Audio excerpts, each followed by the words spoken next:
Clark Air Base, Luzon, Philippines, January 31, 1945. Major Frank T. McCoy's camera shutter clicked repeatedly as he documented what lay before him. The aircraft was pristine, a Mitsubishi G4M Betty bomber, tail number 763-12, sitting untouched on the tarmac. This defies everything we know about bomber construction, he thought, his hands unsteady with anticipation. The tropical sun illuminated the bomber's cylindrical fuselage, making clear why Allied pilots had nicknamed it the Betty. Stretching nearly 20 meters from nose to tail, the aircraft rested on its tricycle landing gear like some enormous metal cylinder. Wings extending 25 meters across showed zero signs of combat damage. Both 14-cylinder radial engines, each capable of producing 1,500 horsepower, appeared completely operational. This wasn't wreckage salvaged from a crash site. This was a fully functional bomber, abandoned intact as American forces advanced. What captured McCoy's undivided attention, what would fundamentally alter American understanding of Japanese aviation philosophy, came when he accessed the interior through wing inspection panels. The fuel tanks had absolutely no protection. Zero self-sealing rubber. Zero armor plating. Zero fire suppression equipment. Zero protective coatings whatsoever. Just thin aluminum skin, maybe 2 millimeters thick, standing between thousands of liters of highly volatile aviation fuel and incoming enemy fire. Major McCoy commanded the Technical Air Intelligence Unit for the Southwest Pacific Theater. He'd inspected dozens of downed Japanese aircraft throughout the region. Nothing had prepared him for this moment. This bomber, left behind during Clark Field's liberation, would reveal a design philosophy so fundamentally alien to Western military thought that analysts would need months to fully grasp its implications. The mathematical reality behind this discovery would transform American tactical doctrine and aircraft design for the war's duration. Every assumption American aviators held about enemy capabilities, about the performance cost Japanese engineers would accept, about how imperial forces valued aircrew survival, all of it was about to be systematically overturned by the evidence contained within this single, pristine example of Japan's most critical bomber. The path to this revelation had begun 4 years prior, on December 8, 1941. That morning, with smoke still rising from Pearl Harbor's ruins, 82 G4M bombers, accompanied by 26 G3M bombers, departed Formosan bases. Their destination, Clark Field itself, the Philippines' primary American air installation. The strike achieved total tactical surprise. Arriving at 12:35 p.m., the Japanese formation maintained 20,000 feet altitude, well beyond American anti-aircraft gun reach. The initial wave's 27 bombers released 636 bombs across Clark Field's runways and facilities. Seconds later, Zero fighters swept through at treetop level, their machine guns obliterating every aircraft that survived the bombing. Of 17 B-17 flying fortresses on the ground, 12 were completely destroyed. Nearly every P-40 Warhawk fighter became burning wreckage. In 45 minutes, American air power throughout the Philippines had been effectively neutralized. Lieutenant James Harrington, among the few surviving American pilots, observed from a bomb shelter as the Japanese formation withdrew northward. What struck me was their approach method, he later documented in his combat report. Perfect formation, high altitude, completely beyond our defensive reach. Then the fighters descended and systematically destroyed us. We couldn't launch a single aircraft. The Betty bombers themselves departed untouched. The handful of American fighters that managed to get airborne arrived too late, finding only empty sky. The Japanese had demonstrated their bombers' exceptional range, striking from bases 460 miles distant, a feat no American bomber could accomplish at that war stage. The Betty's first combat year would prove devastatingly effective. December 10, 1941, just 2 days following the Clark Field raid, 26 G4M bombers joined older G3M Nell bombers attacking Fort Z, a British naval task force centered around battleship HMS Prince of Wales and battlecruiser HMS Repulse. The attack commenced approximately 12:20 p.m. Japanese bombers approached in coordinated waves, executing torpedo runs with precision that stunned British observers. Betty bombers carried Type 91 aerial torpedoes, each weighing 840 kilograms with 205 kilogram warheads. These torpedoes were specifically designed for shallow water operations, running at depths enabling ship strikes even in coastal waters. Torpedo attacks focused on both capital ships with devastating accuracy. Prince of Wales, a 43,000-ton battleship representing the newest generation of British naval power, absorbed at least 6 torpedo hits plus damage from level bombers. Underwater explosions tore massive hull breaches, flooding overwhelmed damage control efforts. The battleship began listing severely. Repulse, a World War I-era battle cruiser modernized during the 1930s, absorbed at least 4 torpedo hits while attempting evasive maneuvers. The ship's anti-aircraft fire claimed several Japanese aircraft, but couldn't prevent coordinated torpedo runs from finding their marks. The cumulative damage proved fatal. Both capital ships capsized and sank within hours. Prince of Wales went down approximately 13:20 hours. Repulse followed approximately 13:33 hours. 841 British sailors perished. Survivors were rescued by escorting destroyers. The entire engagement lasted under 2 hours from initial contact to final sinking. For the first time in naval history, capital ships actively defending themselves had been sunk exclusively by air power while in open ocean. The G4M Betty bomber had achieved what naval theorists had debated for decades. British naval superiority throughout Asian waters had been shattered in 90 minutes. Throughout the Pacific theater during early 1942, American and Allied aviators encountered Betty bombers in virtually every major engagement. The aircraft appeared to operate with complete impunity, striking targets at ranges that defied conventional understanding. They hit Darwin, Australia from bases 1,500 miles away, demonstrating reach exceeding any Allied bomber's capability. They attacked Port Moresby from airfields across New Guinea's mountain ranges, maintaining constant pressure on Allied positions throughout the Southwest Pacific. They struck Guadalcanal from Rabaul, a distance exceeding 600 miles, projecting Japanese air power across vast ocean expanses. The Betty's operational range gave Japanese forces strategic flexibility that Allied commanders struggled to counter. American fighters stationed at forward positions lacked the range to intercept Betty bombers departing from distant bases. Allied airfields came under attack from Japanese bases that were themselves beyond Allied striking range. The asymmetry in bomber capability meant Japanese forces could attack at will while Allied forces struggled to retaliate effectively. This advantage persisted through the war's first 6 months. Betty bombers participated in virtually every Japanese offensive operation across the Pacific and Southeast Asia. They struck targets in the Philippines, Malaya, Netherlands, East Indies, New Guinea, and the Solomon Islands. They supported naval operations throughout the theater. They performed reconnaissance missions, exceeding any Allied aircraft's range. The Betty became the symbol of Japanese air power's reach and effectiveness. However, this advantage depended entirely on limited Allied fighter opposition. When Betty formations could strike without interception, when they could approach targets at high altitude beyond anti-aircraft range, when they could deliver weapons and depart before fighters arrived, the aircraft was devastatingly effective. These conditions characterized operations during early 1942, when Allied air strength remained limited and dispersed. By mid-1942, the tactical picture began shifting dramatically.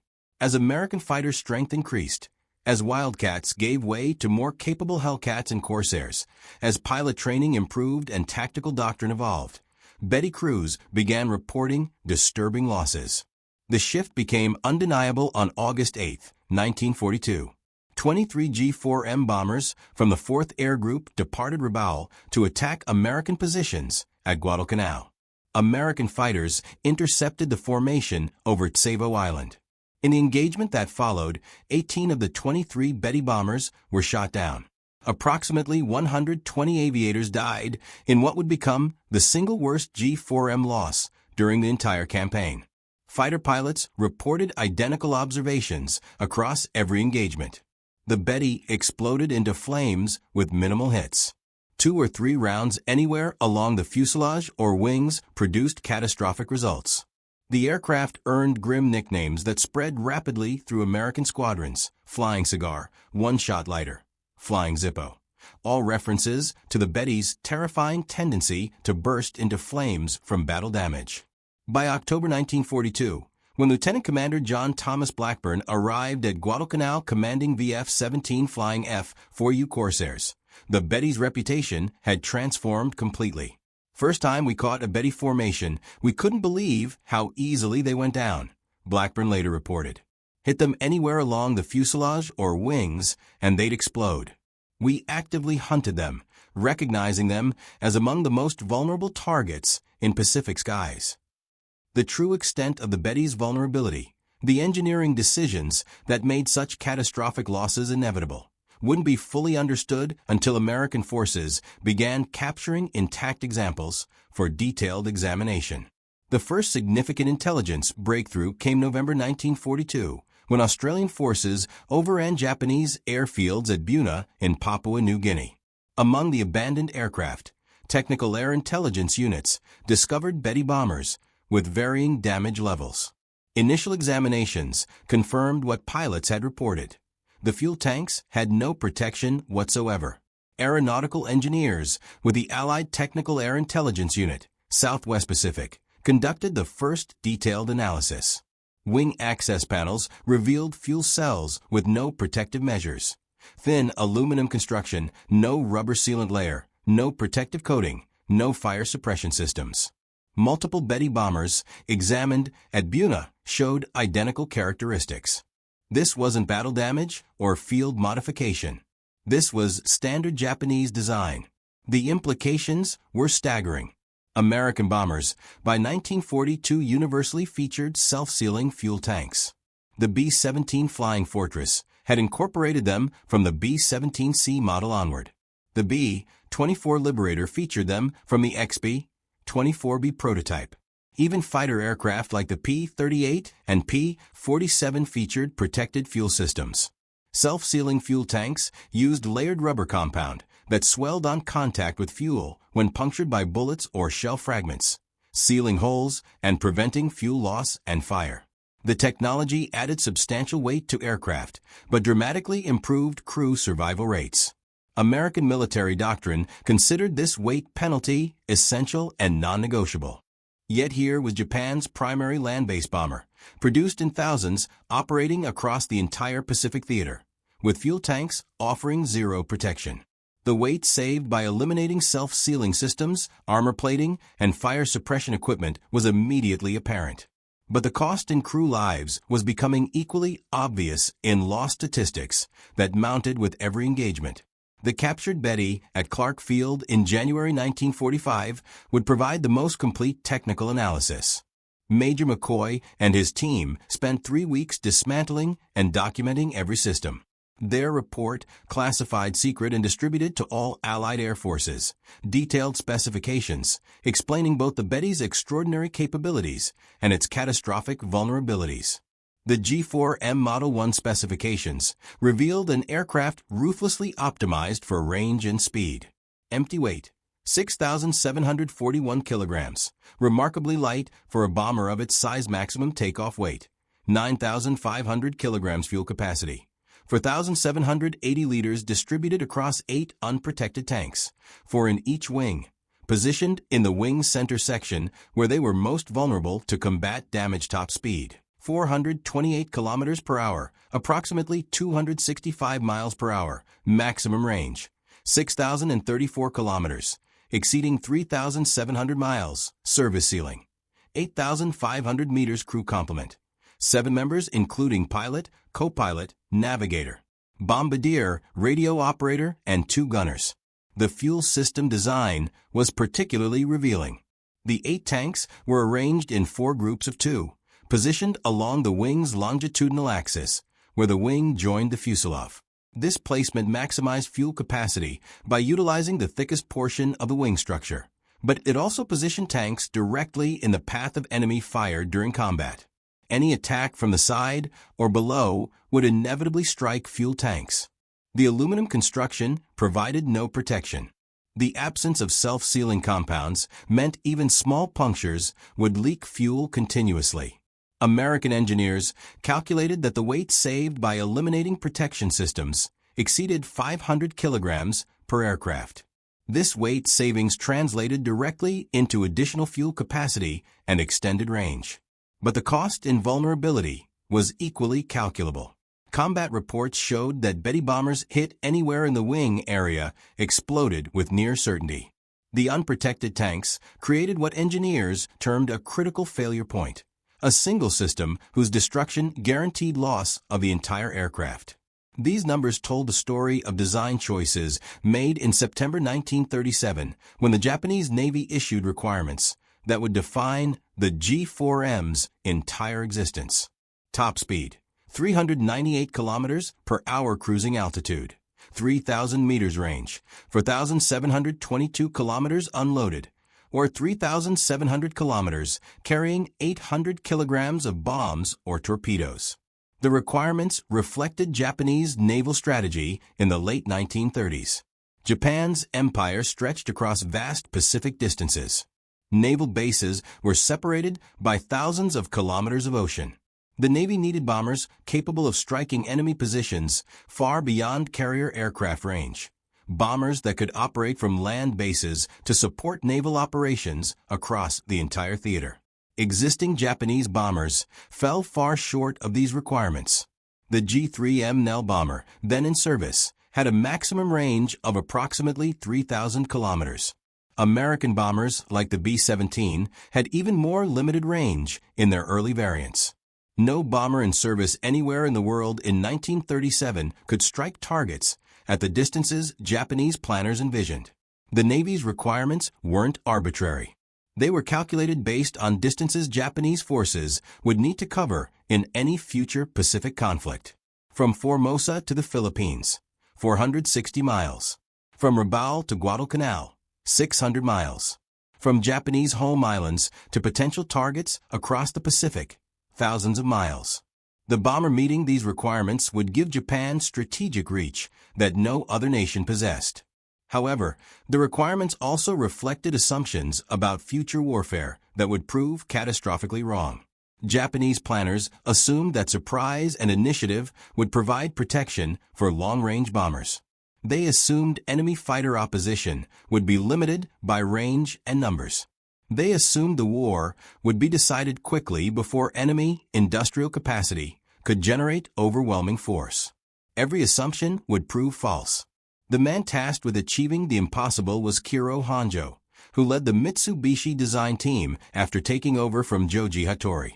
Honjo had studied bomber design at Junkers in Germany during the early 1930s, absorbing European aeronautical engineering principles and manufacturing techniques before returning to Japan. He understood immediately that meeting the Navy's requirements would demand compromises that Western air forces would never accept. Honjo assembled a team of engineers at Mitsubishi's Nagoya facilities to tackle the design challenges. The team analyzed every aspect of bomber design, calculating weight budgets for every component and system. They studied existing bombers from multiple nations, identifying where weight could be reduced without compromising structural integrity. They experimented with new construction techniques and materials that might offer weight savings. The mathematics were brutally simple. To achieve the required range, the aircraft needed massive fuel capacity.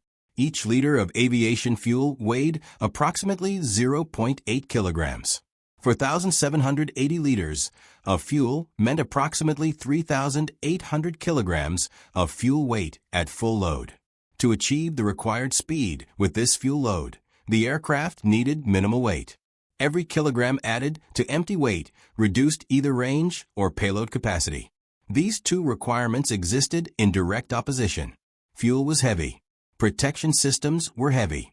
Armor plating weighing hundreds of kilograms would be required to protect crew positions and vital systems.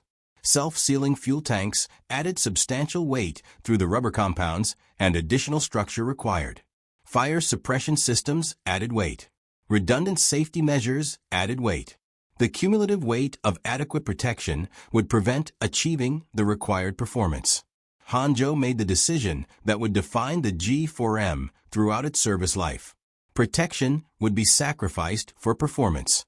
The fuel tanks would be unprotected aluminum construction.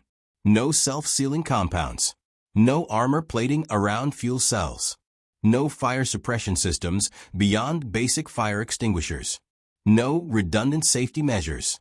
Every kilogram saved would be invested in fuel capacity, range, and achieving the Navy's performance specifications.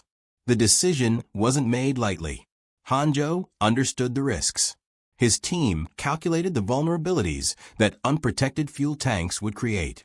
They knew that combat damage to the wings would likely prove catastrophic. But they also knew that the Navy's requirements couldn't be met any other way with available technology.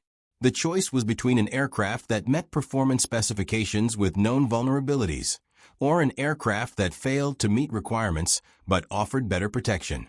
The Navy had demanded performance. Hangzhou delivered performance. The first G4M prototype flew on October 23, 1939.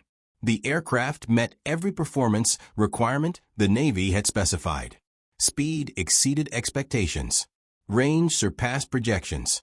Payload capacity satisfied operational needs. The bomber entered production as the Navy Type 1 attack bomber, with Mitsubishi building the aircraft at plants in Nagoya. Initial production models, designated G4M Model 1, began reaching operational units in April 1941. By December 1941, approximately 180 G4MS were in service with the Japanese Navy. These aircraft would form the backbone of Japanese land-based air power throughout the Pacific War. The Betty's combat debut at Clark Field and against Force Z demonstrated the wisdom of Hangzhou's design priorities in the specific conditions of early 1942. When facing limited opposition, when achieving surprise, when operating beyond enemy fighter range, the Betty was devastatingly effective. Its range allowed strikes from bases that enemies considered safe. Its speed permitted rapid penetration of target areas. Its payload delivered meaningful damage. But these advantages depended entirely on the assumption that Betty formations would face minimal opposition. The moment American fighter strength increased, the moment interception became routine, the moment sustained combat became inevitable. Every design choice that prioritized range over protection became a death sentence for crews. The Guadalcanal campaign exposed the fundamental flaw in the Betty's design philosophy. From August through October 1942, more than 100 G4M bombers were lost with their crews in what became sustained bloodletting that Japanese air forces couldn't sustain. The single mission on August 8 alone destroyed 18 of 23 aircraft, with approximately 120 aviators killed. The pattern repeated with brutal consistency throughout the campaign. Betty formations would depart from Repulse, fly 600 miles to Guadalcanal, engage American fighters, and suffer catastrophic losses. August 9th saw additional bombers lost. August 10th brought more losses. By the end of August, the 4th Air Group had been effectively destroyed as an operational unit. September brought no respite. Betty formations continued striking American positions at Guadalcanal, and American fighters continued destroying them in overwhelming numbers. The mathematics were inexorable. Japanese forces needed to strike American positions to contest control of the island. Betty bombers provided the only means of delivering meaningful strike capability from Repulse. But every mission resulted in losses that couldn't be replaced. October saw the pattern continue. American fighter strength increased as more squadrons arrived at Henderson Field. Pilot quality improved as combat experience accumulated. Tactical doctrine evolved to exploit Betty vulnerabilities more effectively. Japanese losses accelerated even as the number of bombers available for missions declined. By November, when the Guadalcanal campaign effectively ended with Japanese withdrawal, Betty losses exceeded 100 aircraft. Crew casualties approached 700 men dead. The exchange rate was unsustainable. Japan's most capable land-based bomber had been rendered obsolete by its own vulnerabilities, transformed from a feared weapon into what American pilots called easy meat. Japanese planners had expected losses. All military operations involved casualties.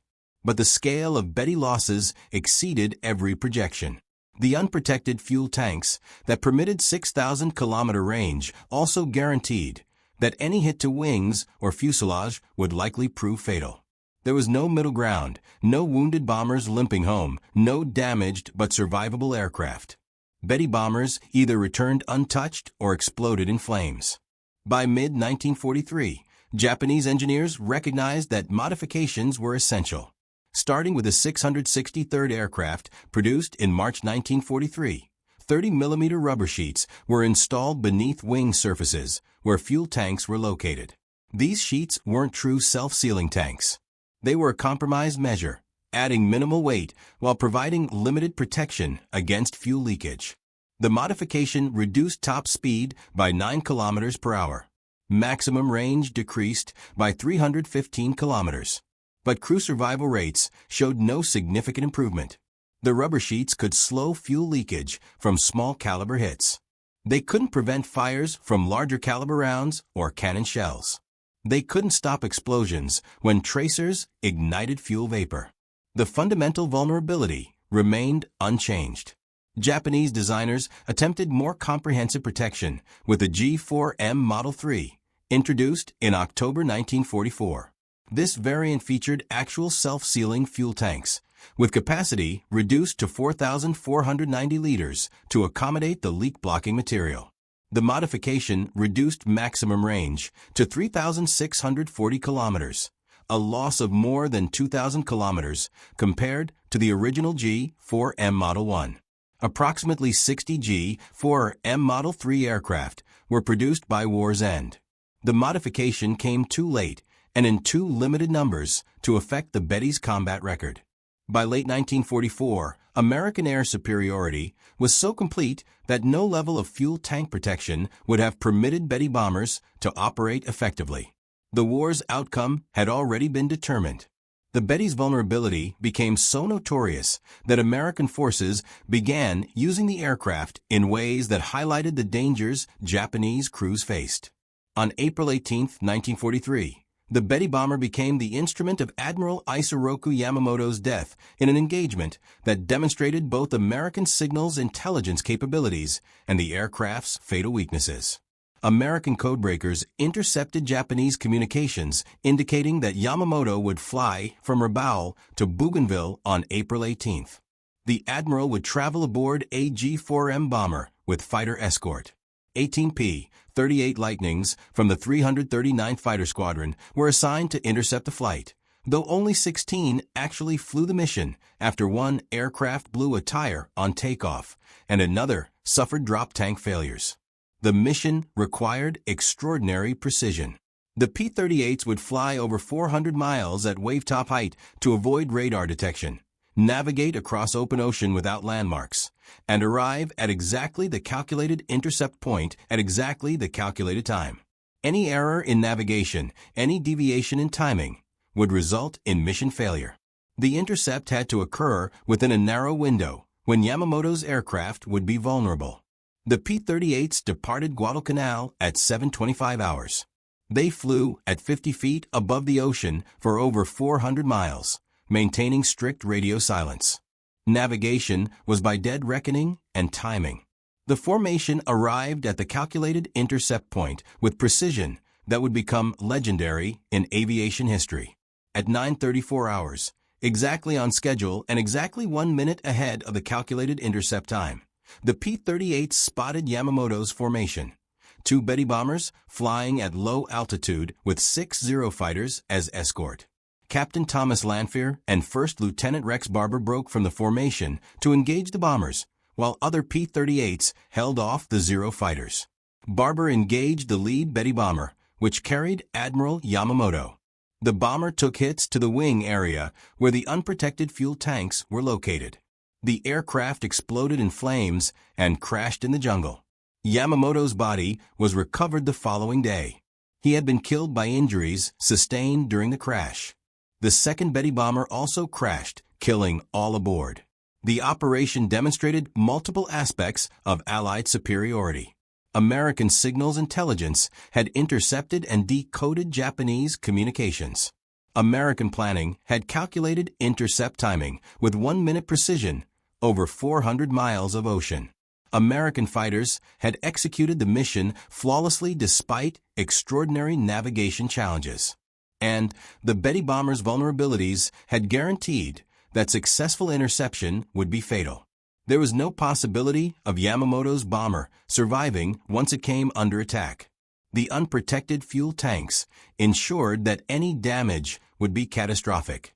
The Betty's vulnerability reached its most dramatic demonstration on March 21, 1945. 18 G4M bombers took off from Kanoya Air Base, each carrying an MXY-7 Oka rocket bomb beneath its fuselage. The Oka was a piloted rocket-powered aircraft with a 1,200-kilogram warhead designed for kamikaze attacks against American ships. The mission required the Betty bombers to fly within 20 kilometers of their targets before releasing the Oka aircraft. The Oka pilot would then ignite the rocket motor and dive at speeds exceeding 650 kilometers per hour toward American ships. The warhead's 1,200 kilograms of explosives would destroy any vessel it struck. But the mission depended entirely on the Betty bombers surviving long enough to reach release range. The formation departed Kanoya at approximately 14:30 hours. The 18 G4M bombers flew in tight formation with fighter escort, heading toward American naval forces off Okinawa.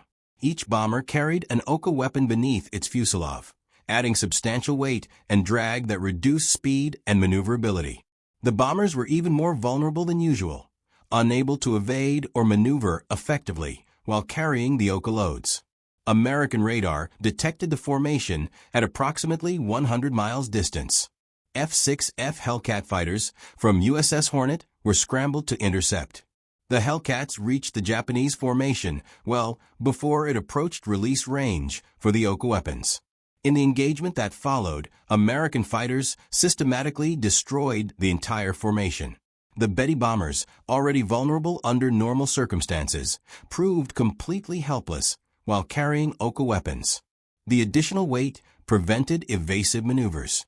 The external weapon created drag that reduced speed. The unprotected fuel tanks guaranteed that any hit would be fatal. One by one, the bombers exploded and fell into the ocean. Not a single Betty bomber survived to reach release range. Not a single Oka weapon was launched against American ships. 137 bomber crew members and 15 Oka pilots died in the attack. The mission represented the ultimate expression of the Betty's fundamental flaw. An aircraft designed to deliver weapons to distant targets couldn't survive to deliver those weapons when facing prepared opposition. The extraordinary range that made the mission theoretically possible meant nothing when the aircraft exploded before reaching weapon release range. The final mission flown by Betty bombers came on August 19, 1945, 4 days after Emperor Hirohito announced Japan's surrender. 2 white-painted G4M bombers with green crosses departed at Tsuji Airfield carrying Japanese representatives to discuss surrender terms with Allied forces. The aircraft, given call signs Bataan 1 and Bataan 2, flew to Aishima, where the Japanese delegation transferred to an American C-54 for transport to Manila. The symbolism was profound and deliberate. The white paint and green crosses indicated peaceful intent, transforming the bombers from weapons of war into vehicles of diplomacy.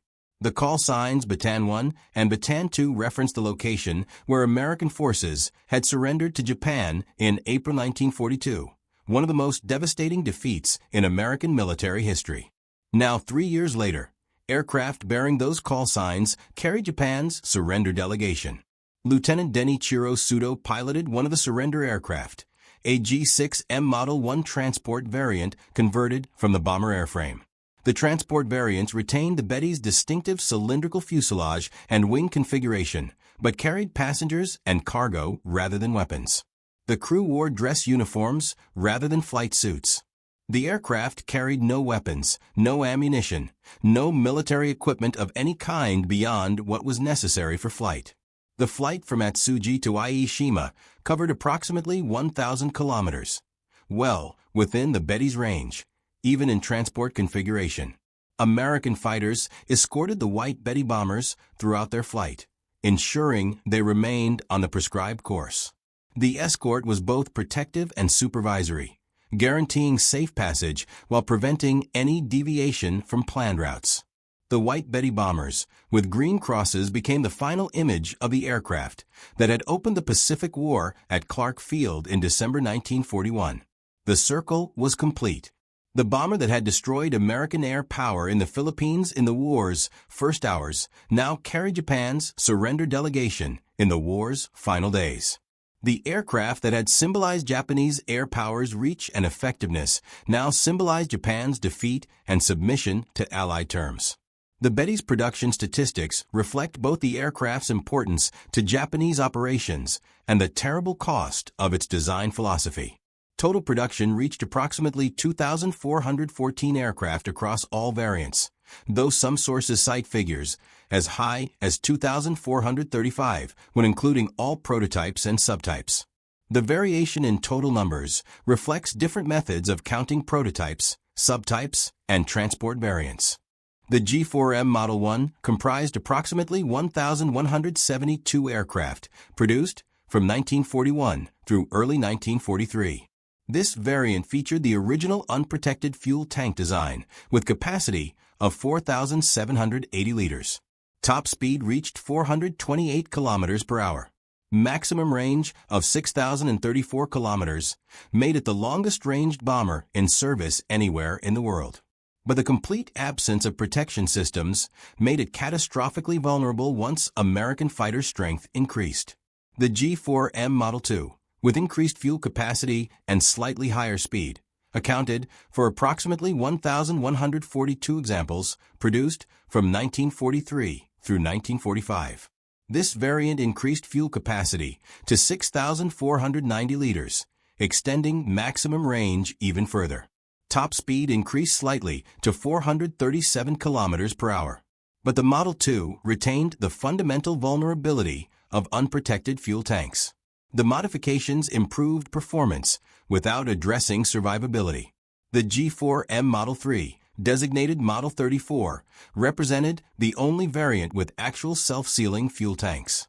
Production began in October 1944, but only 60 to 91 aircraft were completed by war's end, depending on source.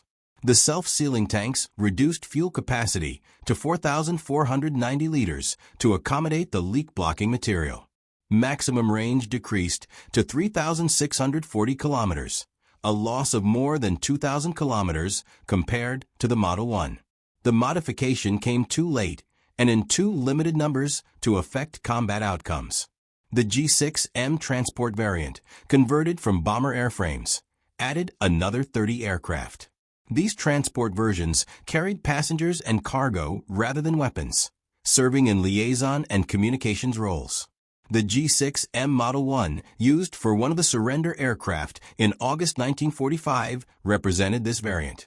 Production continued through August 1945, with final aircraft completed just days before Japan's surrender. Mitsubishi factories produced Betty bombers at peak rates of approximately 100 aircraft per month during 1943. Production decreased in 1944 and 1945 as Allied bombing disrupted Japanese industry and as resources were diverted to fighter production for homeland defense. These production numbers made the Betty one of Japan's most numerous bombers, exceeded only by some fighter types in total production. Over 4 years of war, Mitsubishi delivered approximately 2,400 aircraft to Japanese Navy units across the Pacific theater. The bombers served in every major campaign, participated in every significant naval engagement, and struck targets across distances spanning thousands of kilometers. But production statistics tell only part of the story. Loss rates tell the rest. Few Betty bombers survived to war's end. The overwhelming majority were destroyed in combat, consumed by the fires that the unprotected fuel tanks made inevitable.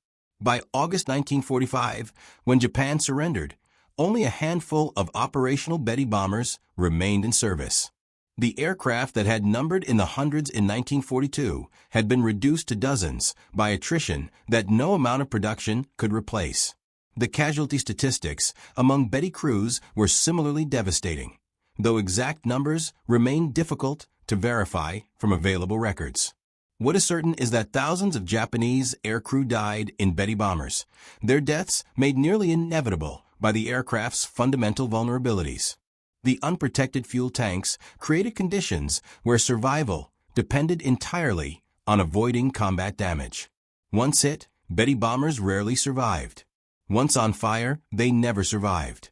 The crews understood these odds and flew anyway, because military discipline and cultural values demanded that they accept the risks regardless of consequences. Surviving Betty crews were unanimous in their assessment. The aircraft's unprotected fuel tanks made survival a matter of pure chance. No amount of skill, no tactical innovation, no courage could compensate for the fundamental vulnerability built into every G4M. Former Flight Petty Officer Masatake Okimiya, who completed 28 combat missions before transfer to training duties, offered the most direct summary. The Betty was a magnificent aircraft that asked us to die for its range. We flew it because we were ordered to fly it. We died in it because that was what it was designed to make us do. The comparison with Allied bomber protection systems highlights the stark difference in design philosophy. The B-17 Flying Fortress featured armor plating protecting pilot and co-pilot seats, with steel plates ranging from 0.3 to 0.31 inches thick. Armored bulkheads protected crew positions throughout the fuselage. The Bombardier position featured armored glass. Waist gunner positions included protective shields. Self-sealing fuel tanks were standard from the B-17C model onward, introduced in 1941. The B-25 Mitchell incorporated similar comprehensive protection. Pilot and co-pilot seats featured armor backing. Fuel tanks included self-sealing compounds from early production. The B-25's empty weight of approximately 9,100 kilograms reflected the substantial weight penalty of protection systems, roughly 2,000 kilograms heavier than the Betty despite similar size and role. The weight penalty for Allied protection systems was substantial and accepted as necessary. American studies during the war demonstrated the effectiveness of crew protection measures with statistical precision. Body armor reduced thoracic wound fatalities from 36% to 8%, a reduction of more than 75% in deaths from chest wounds. Self-sealing fuel tanks reduced fire-related casualties by similar margins. Aircraft equipped with protected fuel systems showed survival rates 3 to 4 times higher than unprotected aircraft when damaged in combat.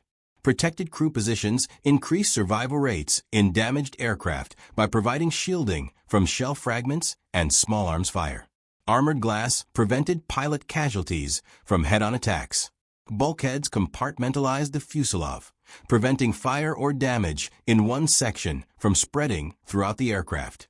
The comprehensive approach to crew protection reflected American doctrine that trained crews represented assets more valuable than aircraft, which could be replaced more easily than experienced combat veterans. The weight cost for this protection exceeded 1,000 pounds in most American bombers, but American industrial capacity permitted this weight penalty without sacrificing production numbers. American factories produced over 12,000 B-17 bombers and nearly 10,000 B-24 Liberators during the war. The production capacity meant that American forces could field large numbers of protected bombers without compromising capability. Japanese doctrine reached different conclusions. The Betty's design reflected a calculation that range and striking power outweighed crew survival. This philosophy assumed that achieving surprise and maintaining initiative would provide sufficient protection. It assumed that enemy opposition would remain limited. It assumed that the war would be short and decisive. All these assumptions proved catastrophically wrong. By mid-1942, American fighter strength increased to levels that made Betty interception routine. By late 1942, American pilots had learned to exploit every Betty vulnerability. By 1943, Betty formations suffered such devastating losses that missions became suicide operations. By 1944, Betty bombers could barely operate in daylight against American opposition. The mathematics of the Betty's war were written in fire and loss. Every advantage that made the aircraft formidable in early 1942 became irrelevant once sustained combat began. Range meant nothing when bombers exploded before reaching targets. Speed meant nothing when fighters could intercept from distant bases. Payload meant nothing when formations were destroyed before weapon release. The examination of tail number 763-12 at Clark Field in January 1945 revealed the complete story. The unprotected fuel tanks that shocked Major McCoy weren't an oversight, not a temporary expedient, not a design failure. They were the deliberate choice of engineers who believed range mattered more than survival. Japanese designers had created exactly what their specifications demanded: an aircraft with extraordinary range and speed, built with minimal weight, optimized for the mission requirements they received. The tanks were unprotected because protection would have prevented achieving the required performance. The decision made perfect sense within the constraints of 1937 technology and 1937 assumptions about future warfare. But those assumptions collapsed under the reality of sustained combat against an opponent with unlimited industrial capacity and growing technological advantage. The Betty bomber became a symbol of Japanese willingness to accept catastrophic casualties in pursuit of tactical advantage. It became evidence of a military culture that valued mission accomplishment over crew survival. When American engineers examined the intact Betty at Clark Field, they weren't just analyzing an enemy aircraft. They were witnessing the physical manifestation of choices made years earlier, choices that prioritize capability over survival, choices that would cost thousands of Japanese aircrew their lives. The unprotected fuel tanks weren't an accident. They were a decision. The Betty bomber served from the first day of the Pacific War to the last. It sank capital ships and devastated air bases. It ranged across distances no other bomber could match. But its ultimate legacy is written in lost statistics that exceeded all projections. The aircraft that opened the war by destroying American air power at Clark Field ended the war carrying Japan's surrender delegation in white-painted aircraft marked with green crosses. The crew of tail number 763-12 had abandoned their aircraft during the American advance on Clark Field. They had survived by walking away from an aircraft whose design made survival in combat nearly impossible. Most Betty crews weren't so fortunate. They flew missions knowing the danger. They climbed into unprotected bombers and crossed vast Pacific distances. And they died in overwhelming numbers, consumed by fires that the aircraft's design made inevitable. The Betty bomber story is ultimately about the price of capability without protection. It demonstrates that performance alone can't guarantee success when that performance is purchased at the cost of crew survival. The extraordinary range of 6,000 kilometers meant nothing when aircraft couldn't survive the final 100 kilometers to target. The impressive speed of 428 kilometers per hour provided no advantage when American fighters could intercept from distant bases with warning from radar systems. The payload capacity of 1 ton became irrelevant when formations were destroyed before weapon release. Most importantly, the Betty reveals that military technology divorced from realistic assessment of combat conditions produces weapons that kill their own crews as efficiently as they strike enemy targets. The assumptions underlying the Betty's design, assumptions about limited opposition and short warfare duration, proved catastrophically wrong within months of the Pacific War start. By the time these assumptions were proven false, thousands of Betty bombers were already in service or production, and Japanese industry lacked the capacity to replace them with better protected designs. Japanese designers understood the risks when they made their choices in 1937 and 1938. They calculated the weight penalties. They knew the vulnerabilities. They accepted the trade-offs because they believed the performance advantages would prove decisive. They were wrong. and thousands of men paid the price for that miscalculation with their lives. The Betty's legacy extends beyond aviation history into fundamental questions about aircraft design philosophy, military ethics, acceptable risk, and the value of human life in warfare. American designers answered those questions by prioritizing protection even at the cost of performance. Japanese designers answered differently. The Mitsubishi G4M Betty bomber stands as evidence of what happens when capability is prioritized over survivability, when range is purchased with crew lives, when performance requirements override protection considerations.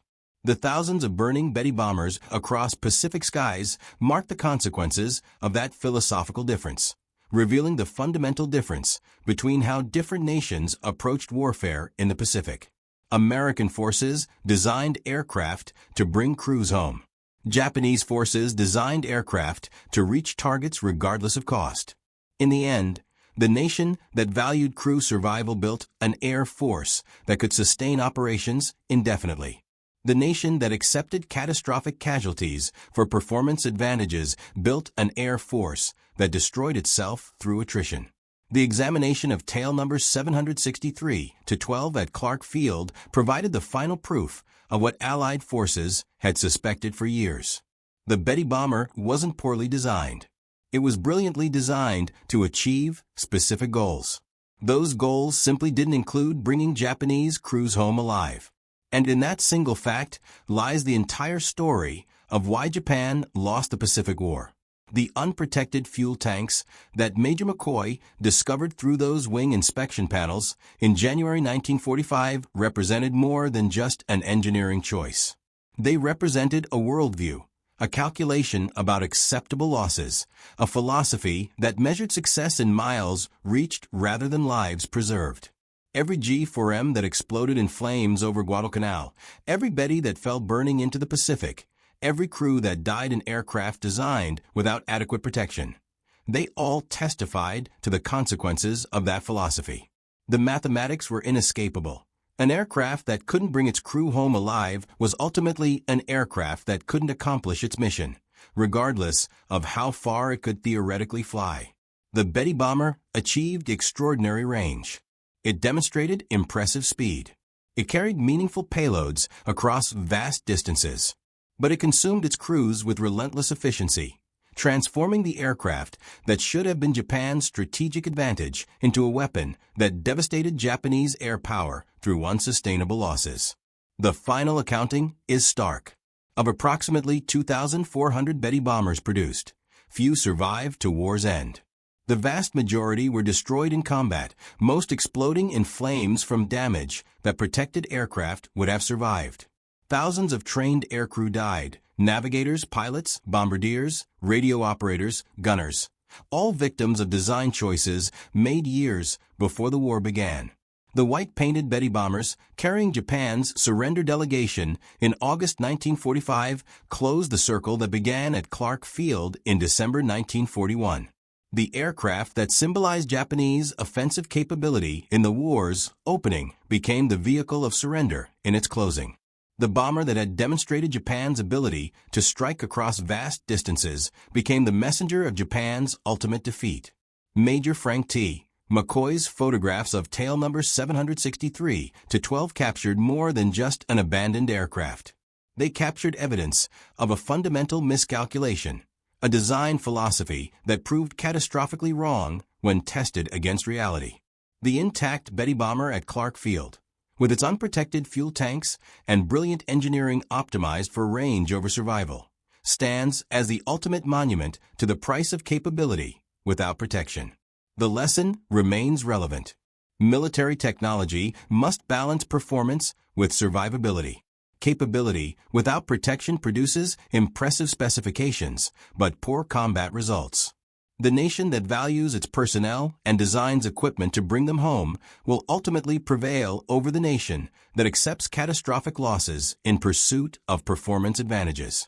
The Betty bomber's legacy is written in fire across Pacific skies. Thousands of burning aircraft, thousands of lost crews, all testimony to what happens when brilliant engineering serves flawed assumptions. The aircraft achieved exactly what it was designed to achieve: extraordinary range and impressive performance. But it failed to achieve what ultimately mattered most: bringing its crews home, alive, to fight another day. That failure, more than any other factor, explains the Betty's tragic story and its place in aviation history as a cautionary tale about the true cost of performance without protection.